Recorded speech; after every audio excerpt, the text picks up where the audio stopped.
Nice. So that's great. Well, I think we're going to go ahead and get started, and people may decide to, be logging on, but we are ready to get going here. So if everybody could just mute themselves for now, that would be awesome, and then we'll open it up in a little bit.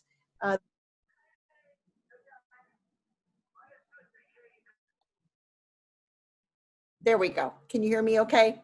Yeah, sorry. All right, super. So good evening and welcome to everybody on this call. This session of Trinity's Camp Compassion is Speaking Out, Housing Advocacy with Elected Leaders, and I'm Deb Meyer, Director of Servant Ministries at Trinity. This is the first of a short series of 40-minute calls with our Housing for All allyship, with an aim to connect us to one another for mutual encouragement in our advocacy work and provide tips for a specific aspect of our work together. Tonight's call is focused on influencing elected leaders at the local, state, and national level. You'll be hearing from both Jan Silverstein and Pam Hubbard, and we want to hear from you too. So there will be a portion of this call where we will unmute and hear from you all as you're able to share. Like all of you, I have had to adjust my exercise routine through the impact of COVID. I stepped out early yesterday morning to get a walk in before it got too hot or too warm to be enjoyable. I love walking through the historic neighborhood of San Rafael, and I know that many of you are familiar with that, an old part of Denver. And most of the homes were built in the 1800s. The streets are tree-lined, and many of the yards are landscaped with native plants that are really thriving now in our summer weather. But yesterday, my inner advocate for housing justice took my attention. Because you see, I am not only an ally of Housing for All, I worked as a realtor for 3 years, helping people buy and sell homes just prior to coming on staff at Trinity. Real estate is in my blood, and when I came across a house for sale on one of my favorite streets, Emerson, between 20th and 21st Street, I stopped right there and looked up the listing on my phone. I could barely believe what I saw, and I decided to focus on enjoying the rest of my walk before looking any further at the listing. Once home, I pulled it up, and that house on Emerson was built in the 1880s and at a little over 3,000 square feet, listed at almost $500,000 more than what it sold for only 11 years ago. That house listed for $890,000. I would have to go in with 2 other people to buy that house to be in my price range.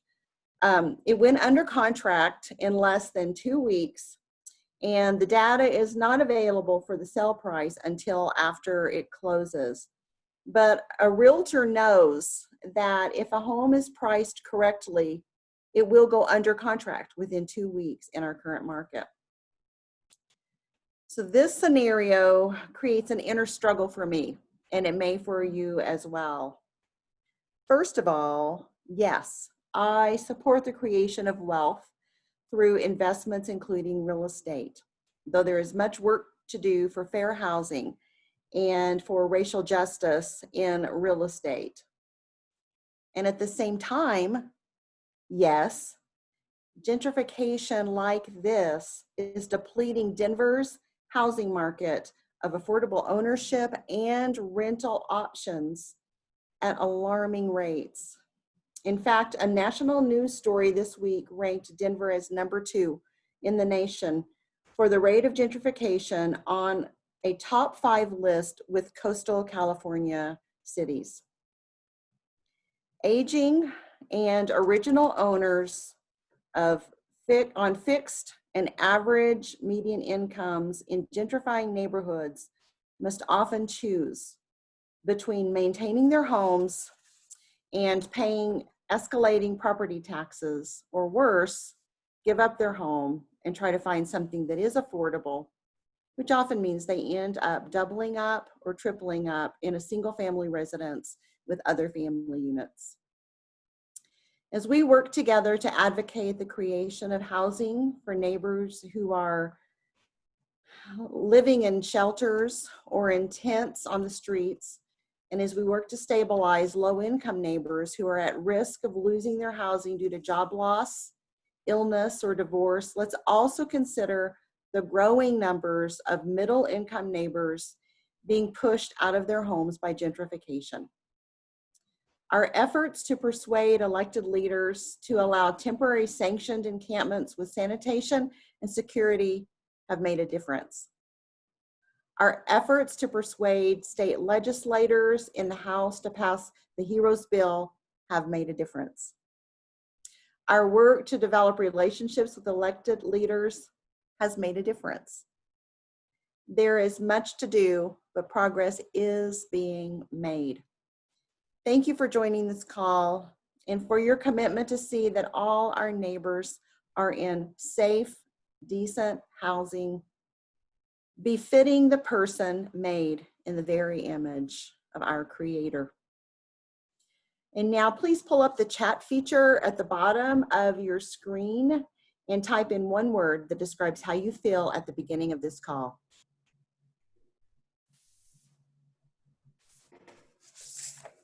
Oh.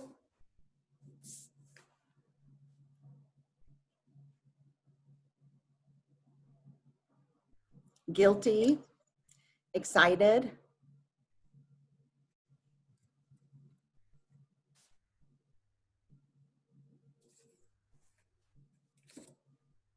just type it in and push enter, and it will show up for everybody. Determined, excited,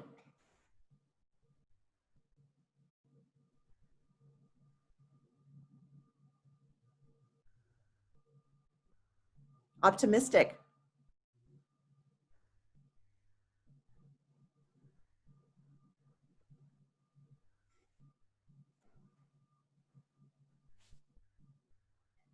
thank you for those of you who have entered in there, and we'll keep working with the settings on the Zoom.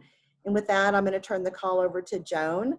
I apologize, I went a little bit over on my opening, so I will take that off the end so everybody can keep on track with their part of the presentation.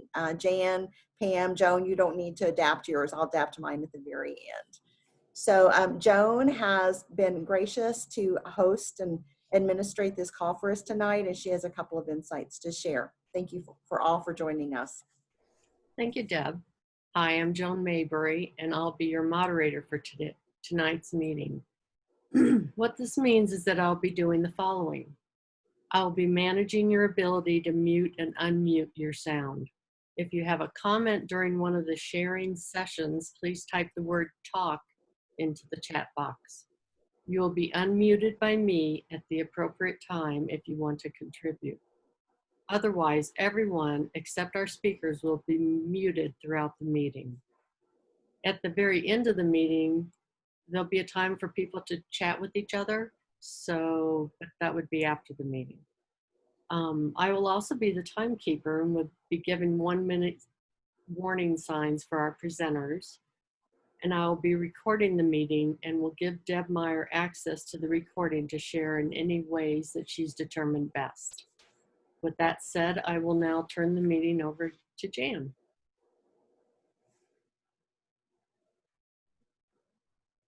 Sure, I am unmuted. I am. You can hear me. Wonderful. So hello, everybody. A couple of you I'm meeting for the first time. Very glad to do so. And then I love to see my friends who are here. And Phil, can't believe it. I'm loving it that you're here. And so my goal for this segment is to make sure that we find out what has been happening since our last Zoom meeting, which was late April. And we've been at this allyship for months and months. And over that time, we've been all about trying to influence policy. And we've been supporting this housing for all piece in 3 ways. And think about this as I'm talking about it. The first thing we talked about when you saw the little house that was our logo for doing this, the first thing is learning how to do this work, learning the strategies that we need to do it. The second is monitoring what's going on with issues that we care about, those issues that are at the national level and at the local level. And hopefully you're aware that that's where we've been focusing. But our most important thing we've been doing is trying to engage you in pushing for change. And that's been I believe, the major goal of all of this. So right now, our question tonight is, how's it going for you? Thinking about the mailings we've sent out, the Facebook posts, the actions we've requested, the information you've gathered on your own, I have one question for this segment. What actions have you taken and what results have you gotten? We want you to tell us briefly your stories.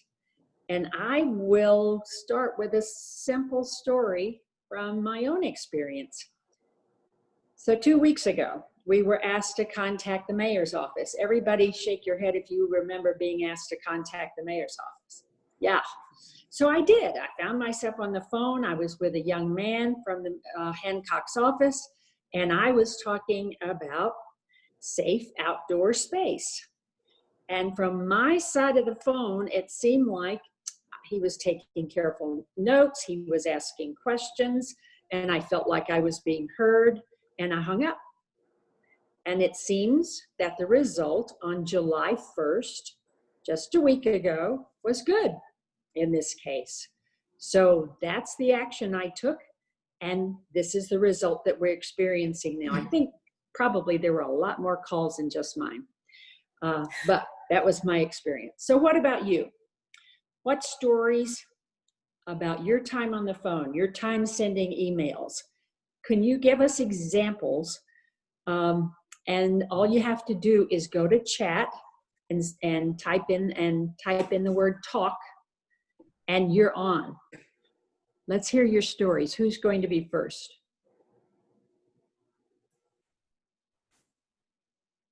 If you can't find your chat, just raise your hand, since there's not as many of us. If you're not sure you can find the chat, just raise your hand. All right, I see Phil. You have a story to tell us, and I'm going to unmute you. Okay, Phil, you're on. I'm unmuted. No, I unmuted you, You're good. I hear you. but I can mute you again. Can you see me? Yes. Can you hear me? Yes. Yes. Yes. Well, my story is much smaller, but I think it's somewhat important. Some of the recent things I've done was, for example, my barber. Did you hear about my barber? Mhm. His barber had a DUI. He had to do community service, and my barber, who is in that story, in that book, Stories from the Shelter, he's in there because he donated gallons of smell good for the men's showers. This time he came up with the idea that he would let his barber do his community service by giving a haircut to 48 of our homeless men. I talked to Ellie Benjamin about it. She connected me with Donnie, I think. Ronnie, yes, that's it. And we have now got them, And there was a problem there, a bit of a problem, and I went down and to the shelter, and Ellie gave me a tour of the construction and all of that work and so on. And that was amazing to see. And I must tell you too that early this week, I wrote a letter to the editor of the Denver Post about our subject. And I am here to tell you that they chose not to publish it. Oh, no. I'm crushed. I'm crushed. I don't like to brag, but I think since I retired 22 years ago, I probably published more letters in the Post than anybody else in the city, but they didn't. But let me just summarize it for you quickly. May I? I think you should. Okay, all right. A person had written a letter, had published a letter that I approved of, and I commended the Post for publishing it because this person had made a count of tents on the sidewalks and found over 500 on sidewalks and another 100 down in the park, by the Capitol. And he said it was time that we had better do something about that. And I was able to link that with what Deb and we've been up to anyway. But in addition, he made the point too that that what's going to happen in terms of the eviction rate when we're back in business again, and all of those businesses go out of business, and how all of those people, employees and business owners, are going to get evicted. And that will take not phone calls to the mayor's office, but massive governmental aid. I think at the federal level, state level, and at the city level. Yeah. So I was saying, let's keep up with our local work to try to do what we can in every way we can, but let's also push for a national drive to help us offset that eviction landslide that I'm afraid might be coming. Bill, thank you so much. And I'm just thinking that I want to hear from Mary Beth, and then I think there's Pam. Mary Beth, tell us a bit about what you've been up to. Oh, let me unmute her. Sorry. Did you get her unmuted? I'm there. Oh, she's There you go. unmuting and I'm unmuting her at the same time. We're Huh. not hearing you yet. Okay, just a minute, please. I've got another way to undo you. Huh. Unmute audio. Okay, Pam, why don't you talk while we're getting Mary Beth undone? I was just giving, can you hear me? Mhm. Yes. I was just giving Phil a thumbs up. Very good. That was so Yes, great. Bill. Thumbs up Yeah, to you. yeah, yeah. Mary Beth, we want to hear you. It's I've just not unmuted working. everybody and she is still staying muted. Can she unmute herself? Oh, Mary Beth, you might, there you go. You're unmuted. You're All right. done. Go for it. Go ahead. Can you hear me? Yes. Yes. Thank Okay, you. great.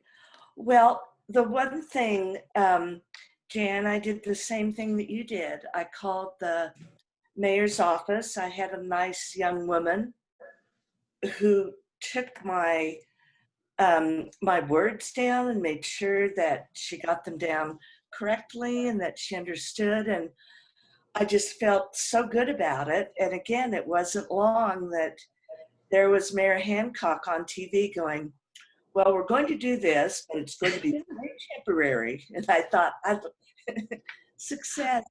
Yeah, I felt individually responsible. How about you, Mary Beth? Yeah, yes, if it had been for me. Jan, you have 1 minute left.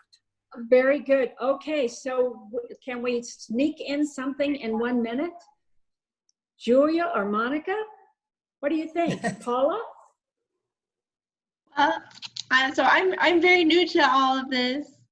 So I've been signing some petitions, but I haven't really been calling anybody. So I'm really excited Signing to hear petitions. from you Good. guys how to do more. So. Excellent. This is Julia. This is my first evening to attend, so I do not have a report. Oh, but we can see you now, Julia, so this Yes. is all good. But And- I'll get busy. You get busy, and then we're going to meet August 13th, right? August 13th will be story time for you. Got it? I think Got it's it. about time. Thank you all. It's great to see your faces, and I need to turn this over to my friend Pam. Go ahead, Pam. Okay, well, I'm going to talk for a few minutes about some of the nuts and bolts of actually doing advocacy. And the topic is the two sides of the coin when contacting elected officials. One side of the coin is telling your story. The other side is increasing the numbers. And both of these advocacy tools are essential in influencing elected officials, which of course affects policy. So I'll start by giving you the 1-minute version of my story, which is why I'm a part of Housing for All Allyship. When we moved to Denver in 2014, we chose to live on Capitol Hill, partly because of the diversity of people who live there. But when I saw so many people living on the streets, and that was in 2014, I was distressed and wanted to do something about it. Fortunately, I soon found allies at St. Francis Center, where I became a volunteer and I assisted homeless guests in filling out housing applications. However, before long, I was shocked when I discovered that housing waiting lists were at least 1 year long. I found myself praying for a way to impact housing policy. We had to get more housing. How would I become an advocate? Well, in time, I met some others at Trinity who had the same concerns, Deb and Jan, to be exact, and Housing for All Allyship is the result. So you all have stories too. And what does your particular story look like? Well, it will answer one or both of these questions. How am I affected, or why do I care about homelessness and housing instability? And then why tell your story when you have an opportunity in talking to elected officials? Well, it gives a real life example for your elected official to use in helping to clarify or strengthen an argument for a particular policy. And it also adds emotion to facts and statistics, which makes the situation personal instead of it just being another issue. So when might you use your story? This is the fun part. You get to use your story when you have a personal appointment with your council member or his or her aide. It might be in a phone call. We've already had some testimonies of phone calls that were meaningful. It might be at the public comment time before city council meetings. And it might be online in the comment email on a legislator's webpage, and you'll probably find other times too. But as important as telling your story is, sometimes increasing the numbers is more important. So why should you use numbers only sometimes when you contact an elected official? Well, think of it as a vote between the vote. When you, in a formal election, you vote and you elect a person into an office. But when you add your name to increase the numbers in support of a specific issue, it's like you're voting. You're voting for that action. And you're actually helping your elected official to set legislative priorities. Okay, so how do you actually increase numbers? Well, you add your name to lists of people who are already trying to change policy, like in the old days when we signed petitions, right? On paper. So you might start, if you haven't already, with exploring the links recommended in Deb's Housing for All Allyship emails, and also look at the Allyship Facebook page for ideas and websites. And when you explore those websites, always look for the Take Action button. It'll be there somewhere. And do whatever it says. And if you want to increase the numbers even more, you can encourage your friends, your contacts to take action by using the like, follow, or share options on social media. And then when do you use numbers only instead of your story? Well, whenever a bill, proposal, or policy needs public support or public opposition, needs lots of names. So as we continue to do these meetings and work together in this little group and we grow in our advocacy skills, we'll learn how best to use both sides of the coin, our stories as well as increasing the numbers. So when you received this invitation to this call tonight, there was a question in there from Deb. And that question was, what do you enjoy about contacting public officials? And what makes you nervous about contacting public officials? So now it's going to be your turn to talk a little bit back. We'll divide that into two pieces. And I'm not watching my time, Joan, but are we okay? You have 3 minutes. Yep. Okay, You're good. great.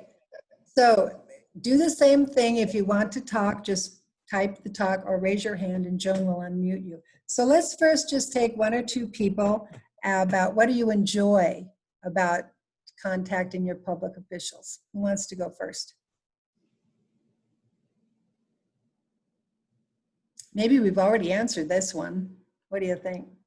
Does anyone have something to add to that?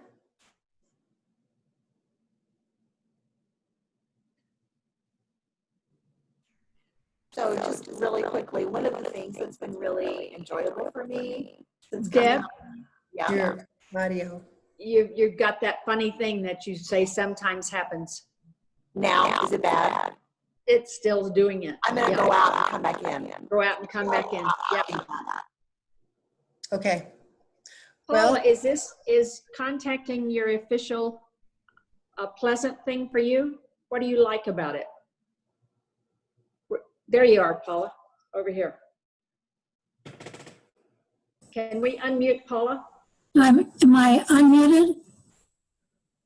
Can you hear me? Uh-huh. Oh, okay. I don't like contacting public officials. I just find it, haven't done much of it. I did more of it during the working for the Equal Rights Amendment for Women. Yeah. I've made a financial contribution to the network. That would be the only thing I've done regarding the homeless. That's a good thing. At this time. Yeah. Excuse me, my throat. I'm very interested in the aspect of mental health, the lack of facilities among the homeless, and I think it's, for all people suffering from mental health. And so that's really my major interest, and I'm probably taking too much time.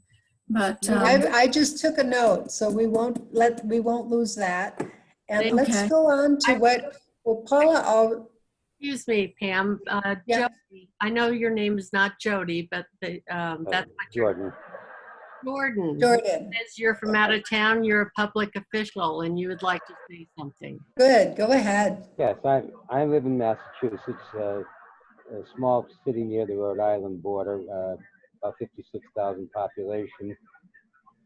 I've been involved with a lot of these projects. Right now I'm on my school board, so I'm not, but I have in the past been on the city council and the planning board. And I was also involved in starting our first homeless shelter in our city. We have development laws here that I'm not sure what you have by comparison in Colorado, but some of the laws we have that offer bonuses or relief from certain regulations if affordable housing is included in projects, and that somewhat reduces the reliance on public housing and on we have terrible lists to get into public housing, but if you're working poor as opposed to real poverty, we have a lot of options available here. Also professionally, I'm a lawyer and a HUD certified housing counselor, and I work part-time for a housing counseling agency, and I'm involved with getting purchase money mortgages and down payment relief for first-time home buyers and also working on loan modifications for people running into trouble. But if you have regulations that do make provisions for bonuses and relief for affordable housing, it's not just the officials you need to contact. You need to be in touch with developers, because a responsible developer will be of more help to you than any sleazy politician any day. Thank you. Thank you. Yes, and I think it's time for us to move on to you, Deb. And I'm looking for Deb. She's down. Oh, let me unmute you. Okay, She may not have gotten back in. she's there. Do your gallery. I'm here. Do you see me? Oh, Can you hear me? Yes. Yes. So are you saying it's time to For shift to close? Okay, all right, good. Well, thank you so much for those comments that you all have shared. And I know that this is moving quickly. It was our intent to make this be a 40-minute session so that it's a quick in and pick up some tips, and then we'll stay connected. But we will be looking for your feedback on this as we go along. Excuse me, Deb. So, You still have your acting out? yes, Okay. So that's what I'm going to do that now. So this is the section on what we're going to do next. And so I wanted to just follow up with what Pam had shared about how we do connect with our elected leaders, and just encourage you that if you don't yet know who your city council representative is, that's available on the website. And so if you live in Denver, you go to the city and county of Denver. If you live in Aurora, you go there. If you live in Westminster, you go there. Wherever it is that you live, be sure you go to that site and find the map and how it's all, the districts are laid out and who your representatives are. Several people who are involved with us who go to Trinity and are concerned about homelessness and housing downtown don't live in Denver. And so, and I know that Mary Beth has done this successfully. If you don't live in Denver, but you want to help in our work in Denver, then you reach out to Chris Hines on the Denver City and County website. He is the city council person for Trinity, and we are his friend, and we stay in communication with him, and he will love to hear from you that you're an involved person at Trinity United Methodist Church, and he will take your what you have to say to city council. The other person for all of us to contact, whether we live in Denver or outside of Denver, is City Council Person at Large, Robin Knich. There was a second one, but Robin is our special friend. And as you know, Robin came and spoke to us like 3 days before the shutdown of COVID. And she is very integral in the conversations on housing and homelessness in Denver. So that's who you can contact locally. And then whenever we send out the connections for advocacy work in the state and nationally, the links that we provide are always the ones that they just make it so easy for us. It's like you do a click, you put in your zip code, and it just guides you to the right person. And so when we send out those invitations to advocate, we don't say who to contact, because we know that we live across the region and we want everybody to be involved in those efforts.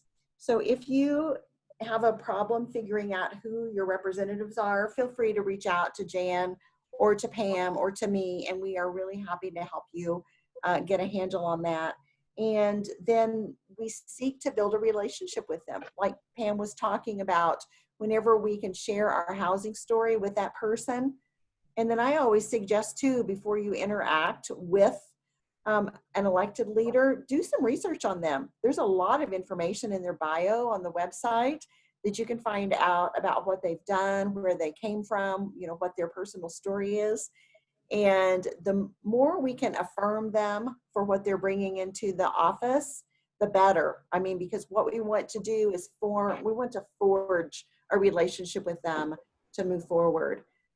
Elected leaders always have a conscience and values, but they always need their electeds to support, to say what it is that we want them to do, and then they are able to live out those values that they have for housing. So keep watching emails, and those of you who this is your first time on this call, you have been added to the email list. So whenever, when we send out action items, you will get that. And both Gina and Pam have mentioned what that looks like. It's usually, we're doing this locally, do this step locally, and we're doing this nationally, do this step for national. And so what we're doing right now is we are following up with City Council to thank them for approving the safe outdoor space. So whoever your City Council person is, just send them an email and say, thank you so much for your work to get safe outdoor space. It's not perfect, it's not long-term, but we feel like it's an important option for where we are now with the number of people who are living on the streets. And that in itself helps forge that relationship because you're connecting with them and you're thanking them. A second piece of that is that Colorado Village Collaborative, the people who do tiny homes, I'm on their board. And so we are the first approved group to do a safe outdoor space. And the mayor has approved our plan to do the first, and it will be for 50 people. And he has also opened it up for other groups to do additional in, what do you call it? Sanctioned campsites, sanctioned encampments. I'm looking at the clock, so I'm getting a little tongue-tied. And so if you know of a place in your district, if you live in Denver and you know of a church parking lot or an open lot of a business that you could see 50 tents in there for a sanctioned encampment, send that to your City Council person because the mayor has asked City Council members to provide suggestions. And let's just keep this going. Let's just keep this rolling and see what we can do. But even if you don't have a suggestion, thank you, Joan, I see that, 1 minute. If you don't have a suggestion, still thank them for getting behind safe outdoor space and getting that through. And then just watch the emails. We have a lobby day coming up July the 21st. We'll send you an email to ask you to be involved in that. And that is to connect with Senate. The Senate returns from recess on July the 20th. And we want to send a clear message that our lowest income renters cannot wait. And we're asking them to approve the housing part of the HEROES Act in our lobby day. And then it was mentioned earlier, calendar August the 13th from 7 to 7:40 for our next call of this group. And watch your email for that call link. If you haven't seen it yet, go to the Housing for All Allyship Facebook page because we post articles to keep you abreast of what's happening there as well as events. And I think that's it. Gosh, it's 7:40. Can you believe that? We did it. We thank you so very much for participating on this call. I hope that it's been helpful. It's good to see all of your faces and to hear what it is that you're doing. And I'm so glad that we can do it together. This is hard work and it's long-term work. And so we need to be in community together so that we can support each other. And I know that you'll be okay if I just close us in a very short prayer, even though it's already 7:40, and then we'll say goodbye. Jesus, our brother, you revealed God through your wise words and your loving deeds. And we encounter you still today in the faces of those whom society has pushed to the margins. Guide us through the love you revealed to establish the justice you proclaimed, that all peoples might dwell in harmony and peace, united by that one love that binds us to each other and to you. Amen. Amen. Amen. Thank you all for joining us. Have a good evening. Thank you for Bye. including me. Thank you. Yeah, good to see you all.